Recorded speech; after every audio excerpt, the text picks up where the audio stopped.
Hi, good afternoon.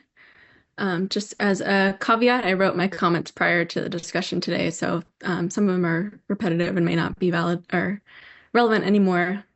But I wanted to echo some of the comments that were and requests that were submitted in letters prior to this meeting and some comments made today.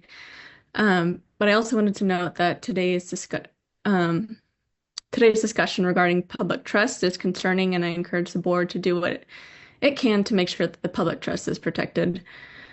First, I wanted to offer a bit of background as to why this is important to save California salmon as an organization that prioritizes tribal communities and the protection of tribal cultural resources, tribal water rights, and culturally significant salmon. So that's just why this is important for us. Stanchaw Creek is a place of great cultural significance to the Karuk people who have lived in the area since time immemorial. Today, the Karuk people still use the water in the land of the riparian corridor for ceremonies, subsistence fishing, cultural burns, and in order to just to continue many of their traditions. Additionally, the creek is habitat for endangered salmon that the tribe has depended on for generations.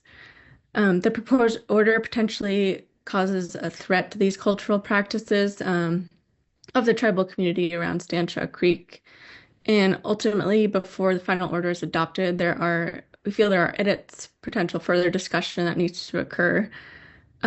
So we wanted to request first that the NIMS service bypass flow recommendation be incorporated, that the ranch be prohibited from diverting more water than is needed for reasonable beneficial use, that a diversion control mechanism capable of limiting the diversion to the amount of water needed at the place of use be required, that the ranch be required to share water for fire suppression in the event of wildfire that threatens not only the ranch, but also the Lower Creek properties and surrounding area.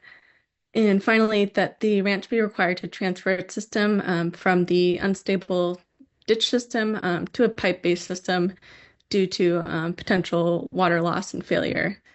Um, that concludes my comments, and thank you for the opportunity to comment today.